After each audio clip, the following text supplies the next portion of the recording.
One Zambia, one nation. This is your public service broadcaster, ZNBC TV1. The news from the TV1 newsroom. Let's begin by taking a look at the top stories. President Edgar Lungu advises Patriotic Front PF members of Parliament to help fine-tune some provisions in the Constitution when they get into Parliament.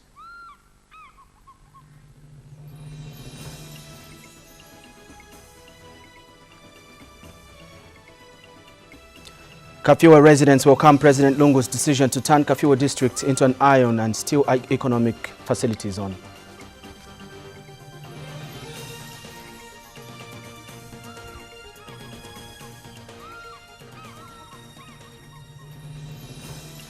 Kenyan Vice President William Ruto says there is need to ensure orphans are accorded a dignified life.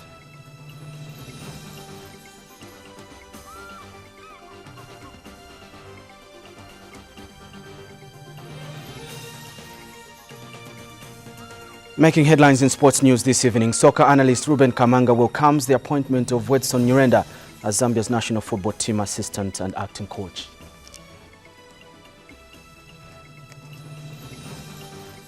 My name is Samuel Machisha together with Chola Kauma. Those are the headlines. The news comes up shortly. Stay with us.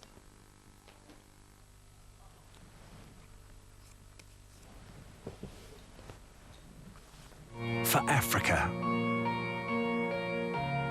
It's why we're behind everything, from clean energy. Now the news in detail. President Edgar Lungu has advised Patriotic Front PF members of Parliament to help fine-tune some provisions in the Constitution when they get into Parliament. Addressing PF MPs at State House this morning, President Lungu said the Constitution still remains a challenge to most people because of lack of clarity in some clauses. Brian Mwale has more in this report.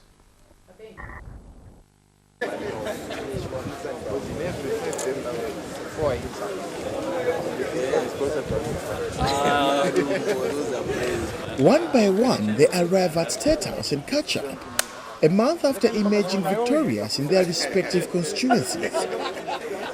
These are PF MPs gathering on the State House lawns ahead of a meeting called by President Edgar Lungu. Seasoned MPs, new entrants in Parliament,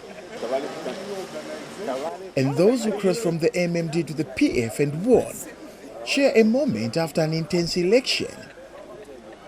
Vice President Inonge Wina and PF Secretary General Davis Chama are also here to take part in the meeting. Flanked by his advisors, President Lungu arrives and he begins by commending the team for putting up a spirited fight. We are where we are now in power because of each one of you having put your best in your effort to get the votes that we needed to come back as PF and also to get each one of you into Parliament. President Lungu also touched on the interpretation of constitutional provisions regarding ministerial appointments.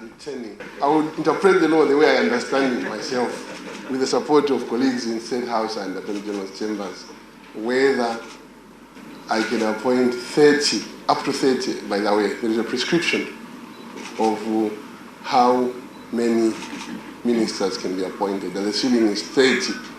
That's the upper limit. And then there is also a standalone provision, like I said, which says there shall be.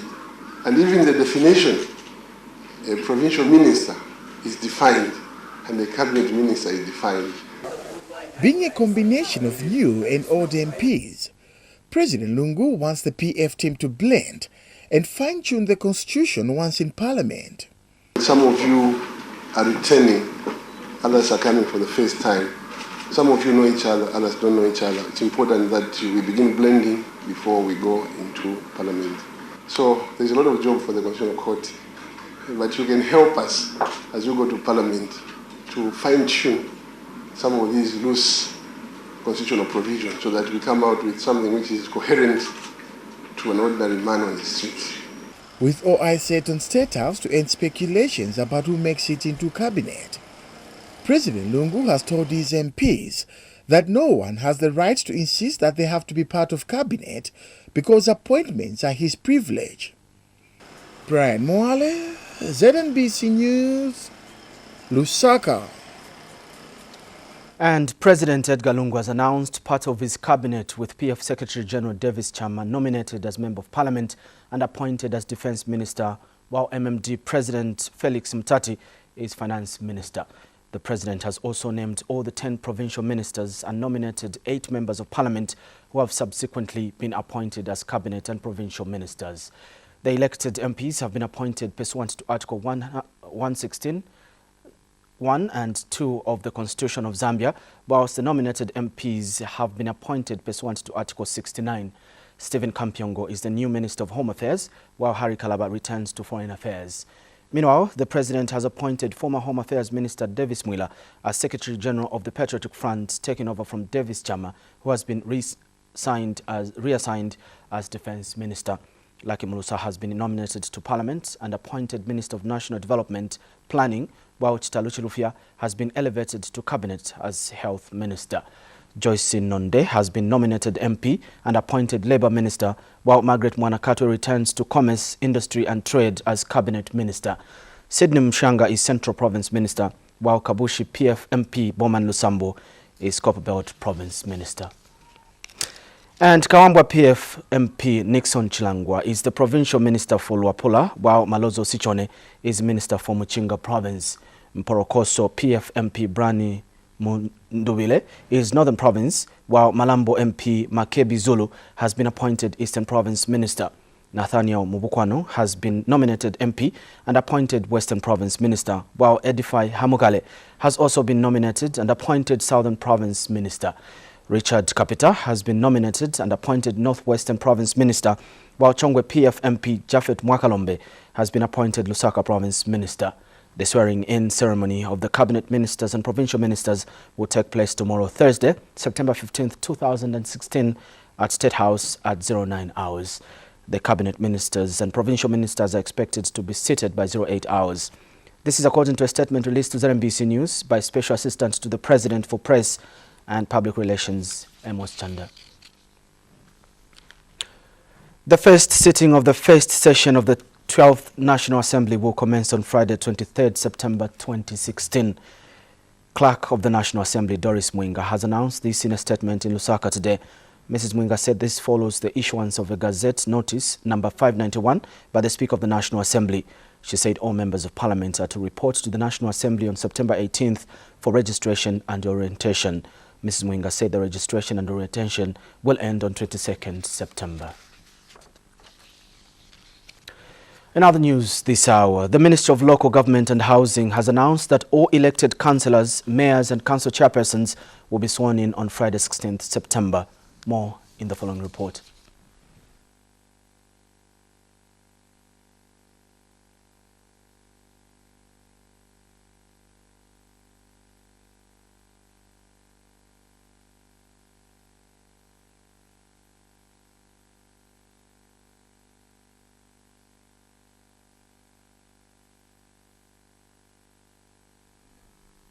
Apologies for no sound on that picture.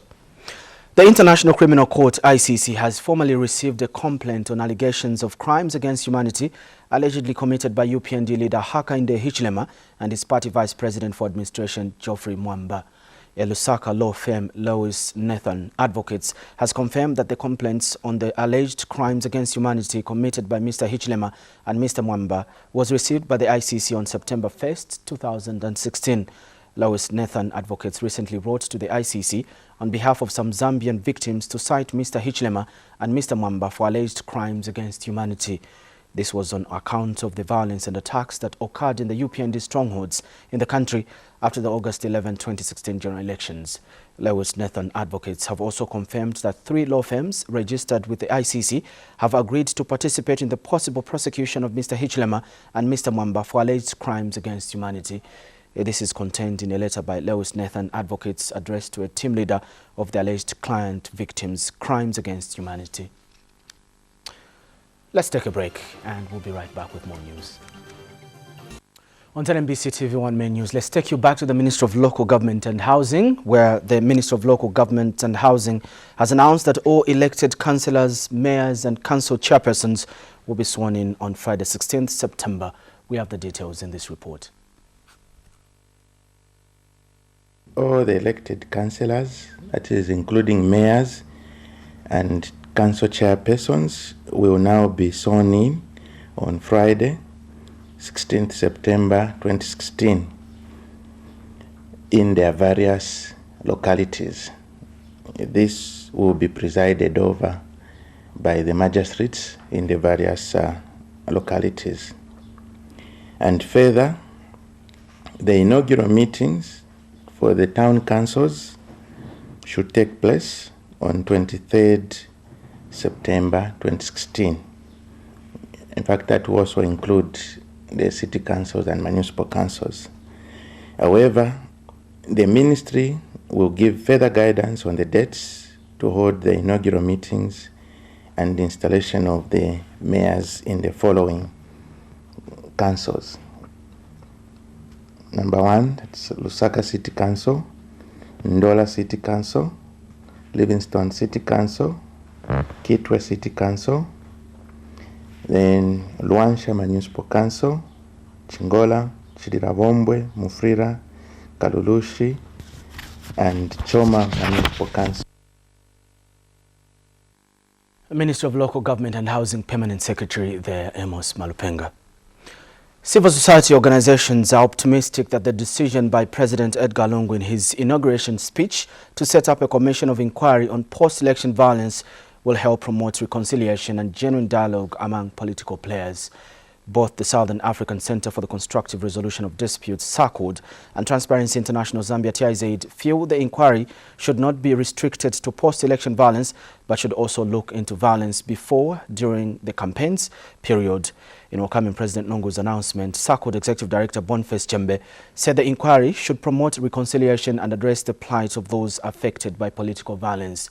And TIZ Executive Director Goodwill Lungu said the scope of the Commission of Inquiry should be wide. He said Zambians want to know the cause of the political violence so that the country can heal from some of the trauma witnessed before, during and after the general election. President Lungu, yesterday in his inauguration speech, announced his intention to set up a commission of inquiry in the political violence that characterized the post-election period. We believe that political violence has been problematic to this country even before the elections, and would therefore like to recommend that this inquiry extend beyond the post-election violence, but rather encompasses a holistic approach towards strategic peace building by ensuring that the pre-election period, the campaign period, and the post-election period are covered in as far as political violence is concerned. Because if we only isolate political violence to the post-election period, we would be doing a great disservice to the victims of political violence that transpired in the pre-election period as well as the campaign period, but also the nation at large. And the United National Independence Party UNIP in Southern Province has welcomed President Edgar Lungu's intention to set up a commission of inquiry over the political violence that characterized the August 11 general election. UNIP Southern Province Chairperson, retired Captain Robert Mukengami, says setting up of the commission of inquiry will be a milestone in peace building. We have this report.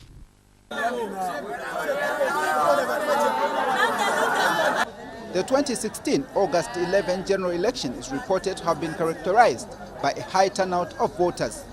But before and after the poll day, some parts of the country experienced political violence. And this is what seems to have propelled President Edgar Lungu in his inauguration speech to call for the establishment of a commission of inquiry. The United National Independence Party, UNIP, in Southern Province has welcomed the move. We left a solid foundation. We waged a non-violent struggle. As such, all meaningful political parties must support the establishment of the inquiry. The PF leadership in Livingstone also nods to the setting up of a commission of inquiry over the recent political violence. The conclusion, or maybe the result of that commission of inquiry, will actually make us not to go to experience the same political violence that we experienced. That pronouncement by the head of state, yes, it has come at the right time, and we need all stakeholders should come together and see how we can work this out so that we forge forward in harmony, just as we have enjoyed the peace from the word-go, the time of independence to date. But the United Party for National Development, UPND, in Livingstone feels the move is unnecessary. That is just a cover-up of what has been happening, because as a party UPND, we've been victim of what has been happening. So for us, I don't think we expect anything meaningful to come out of that. Livingstone is one of the districts in Zambia that did not experience serious cases of political violence before and after the August 11 elections. Justin Akakrubelwa, ZNBC News, Livingstone. Back to the capital, Lusaka. Lusaka Province Permanent Secretary Stadi Mwale has demanded for a complete change of work attitude in the civil service, saying government is in a hurry to develop the country. Mr. Mwale says civil servants should work at improving service delivery to the people. He also cautioned civil servants against tribal tendencies in the execution of duty. The Permanent Secretary said this when he addressed heads of department under the Lusaka Province administration. To be punctual, impartial, to respect one another, and to be accountable and to observe confidentiality at all times. There are certain things that you're not supposed to take out to the public. Certain things. It's not everything that you can do it only to social this thing. When the BS just bumps into me, we falls there, 2 minutes is on the social media. Ladies and gentlemen, we should rise above that. The main news on your public service broadcaster TV1. Let's pause for another break. Now, Kafue residents have welcomed President Edgar Lungu's decision to turn Kafue district into an iron steel economic facility zone. Ruth Mwale has details in this report. The iron and steel industry is critical in achieving economic growth. The industry provides necessary inputs for the development of infrastructure. Realizing the important role that the iron and steel industry plays in the country, President Edgar Lungu gave policy direction at his inauguration. During my campaigns, I discovered a project embarked upon by a few patriotic Zambians.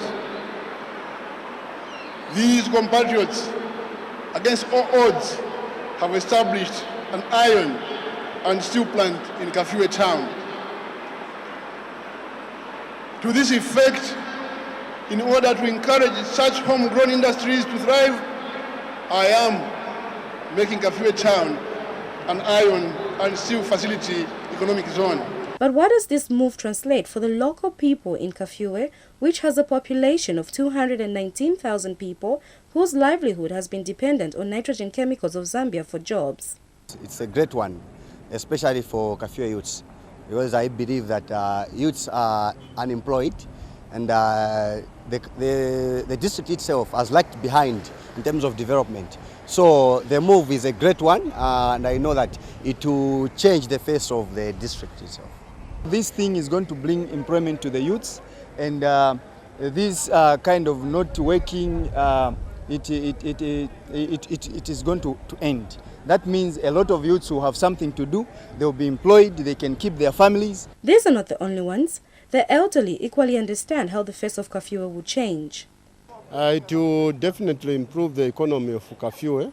Then even some young boys and girls who are leaving school, I'm sure they will have the opportunity to work there. And most of the cases, they bring some other people from other towns to come and be employed in our own area. So the best they can do is to employ the local children first. So tukondwa maningi kutoka tibwesa plant hiyo wana watu wamene wapuza kwa skulu ino ntawa walishe manyumba nda kubibe nchito so wakaibolesa tutakondwa maningi so wana watu wanapeza kwa employment.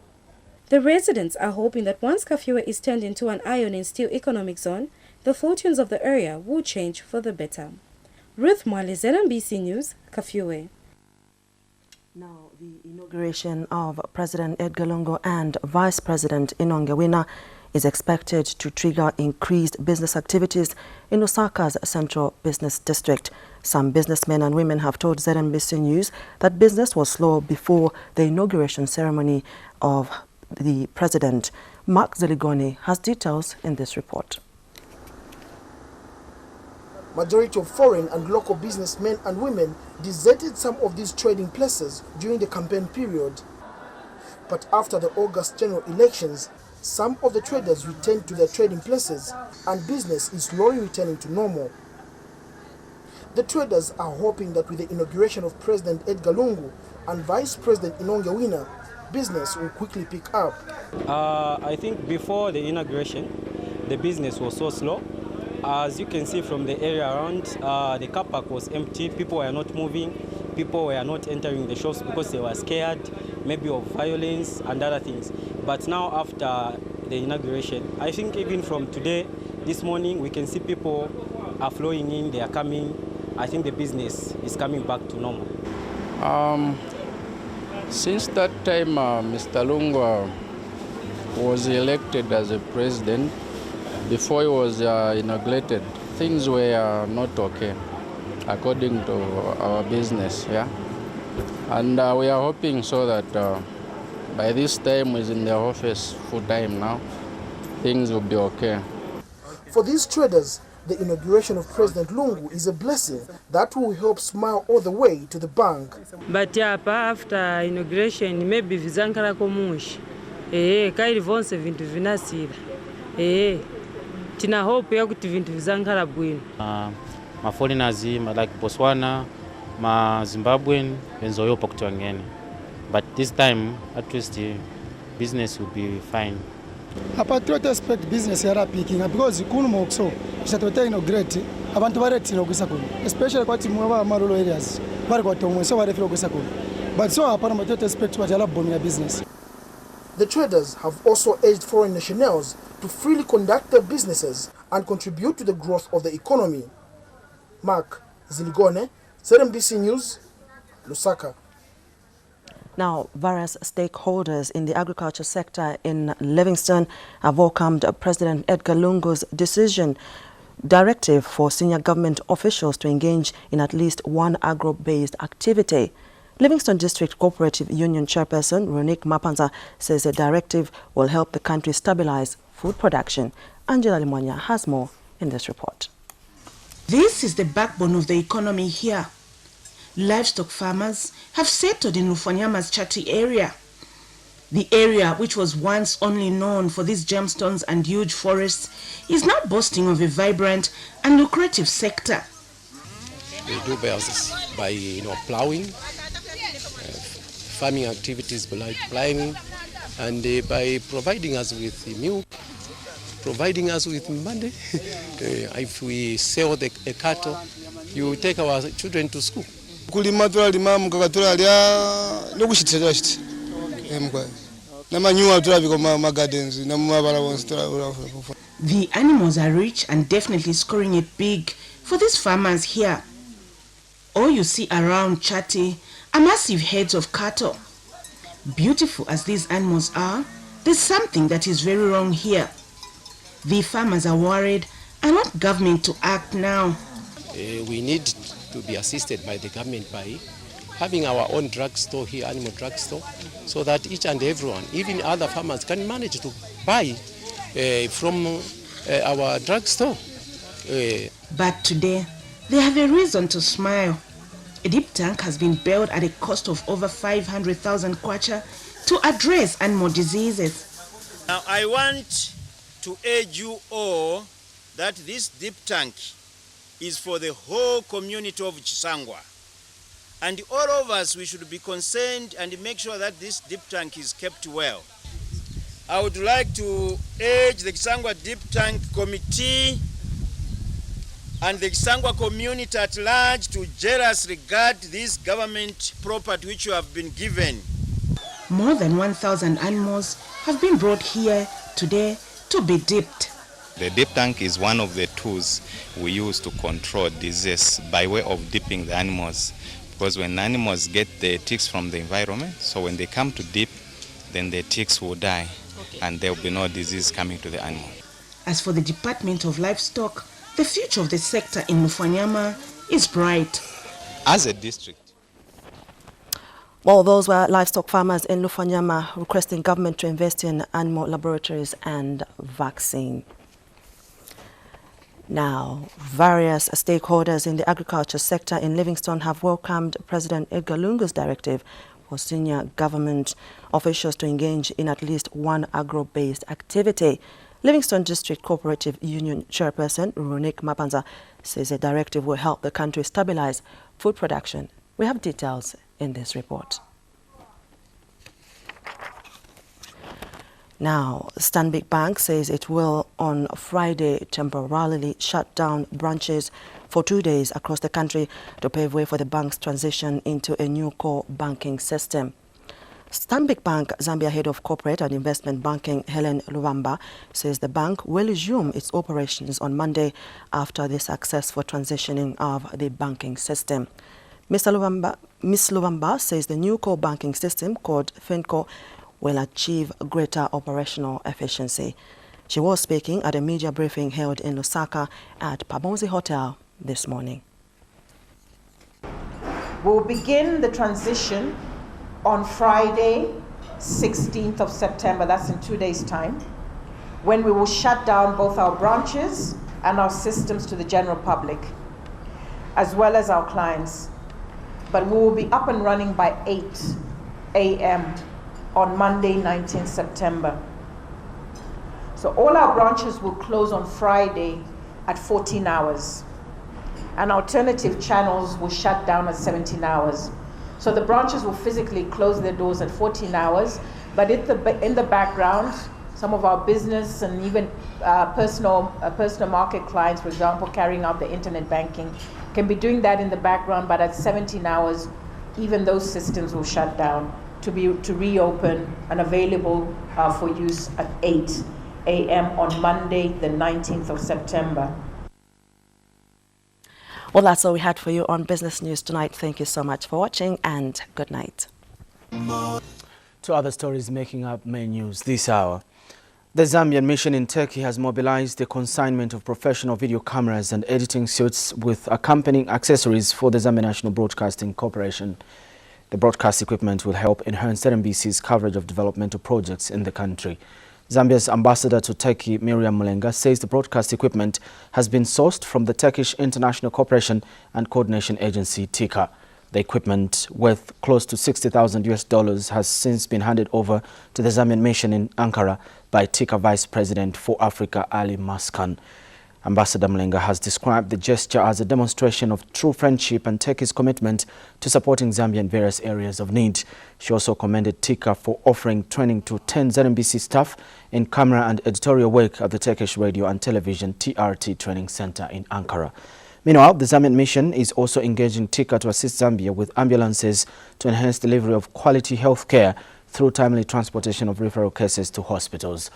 TICA has also indicated the possibility of donating tractors to Zambia to support agricultural cooperatives to help stimulate increased food production by peasant farmers through mechanized farming. This is according to a statement released to ZNBC News by Deputy Head of at the Zambian mission in Turkey, Walianondo.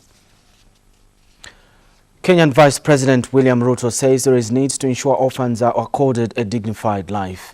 And Mr. Ruto has donated $5,000 to Kasisi Orphanage Foundation to help with the care of orphans. The Kenyan Vice President donated the money today when he visited the orphanage in Kasisi in the outskirts of Lusaka before his departure to Kenya. Mr. Ruto described Kasisi Orphanage as his second home and pledged to continue helping the center whenever possible. He said Kenya, just like Zambia, faces the same problem of orphans and called for increased support to orphanages. The Kenyan Vice President has since urged the community, non-government organizations and the international community to come to the aid of orphans and complement government efforts in looking after vulnerable children. In 2014, Mr. Ruto donated $20,000 to Kasisi Orphanage when he first visited the facility. Meanwhile, Kasisi Orphanage Foundation sister in charge, Mariola Mirejeska, is delighted that the Kenyan leader has continued to support the foundation. The Kasisi Orphanage Foundation, which was founded in 1926, currently looks after about 250 orphaned children.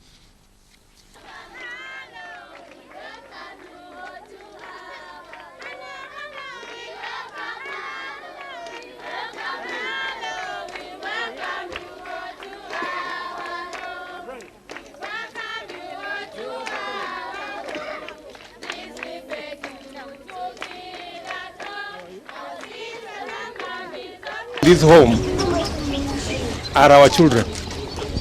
As you can see, these are African children, and African children is our responsibility as Africans to look after them. So when I came here 2 years ago with my family, there are issues we discussed with Sister Mariola here, and we supported this home, and we will continue to support this home in as many ways as God allows us to.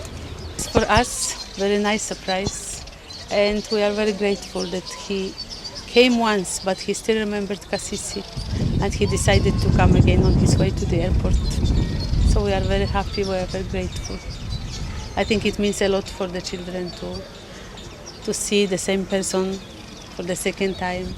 He has helped us in the future, he has helped us even today, and we can see that his visit is a visit of a friend who comes because he has the desire of his heart.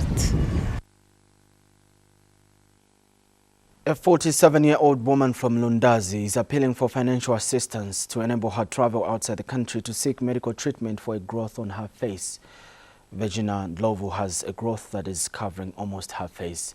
Her nephew, Eric Sakala, says his aunt started seeking medical treatment from the University Teaching Hospital, UTH, in 2013, but that she has only been given appointments. Mr. Sakala says the family now wants to seek medical treatment outside the country with the help of well-wishers. I would like to warn our viewers that the picture you are about to see might be disturbing. My aunt has been sick for some time. This problem started in 2012. So from 2012, she's been to UTH several times, given appointments. But the last appointment she was given was in 2012, whereby she couldn't make it. So that's when she has come with me. Okay, the help which is very cardinal is medical, because if at all this can't be done within Zambia, then we can appreciate if they can be done outside, because in terms of finances we are not all that. So that's the major help that we are looking for from other people who can come and help on this matter. Finally, some football news. Football analyst Ruben Kamanga has welcomed the appointment of Wedson Nyirenda as Zambia national football team assistant and acting coach. Kamanga says the move has been long overdue because it has been difficult for George Lwandamina to fully execute the task because of his commitment with Zesco United Football Club. He says it is a risk for the national team to have a part-time coach because there are critical decisions that are required. Kamanga has called on Nyirenda to widen his selection of players ahead of the World Cup qualifier match against Nigeria. He has, however, called on FAS to speed up the process of appointing a full-time national football team coach. Kamanga was speaking during the TV2 News and Current Affairs segment of Morning Live. We needed someone who can be focused on the national team. I've said a couple of times that George Lwandamina is too committed with Zesco United. What more with the progression of the team to the semi-final stage of the CAF Champions League.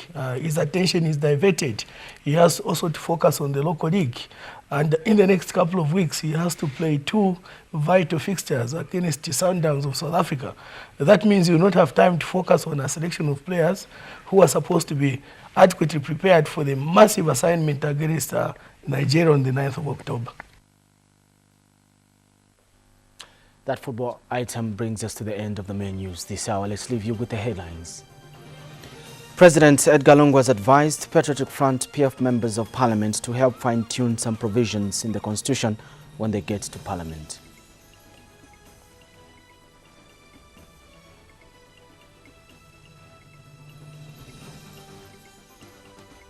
Kafue residents have welcomed President Edgar Lungu's decision to turn Kafue district into an iron and steel economic facility zone.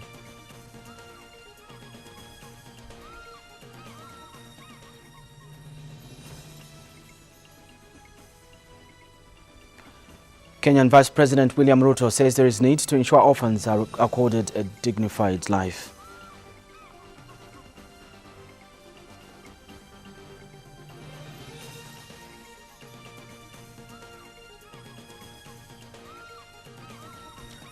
Football analyst Ruben Kamanga has welcomed the appointment of Wetson Nyirenda as Zambia's national football team assistant and acting coach.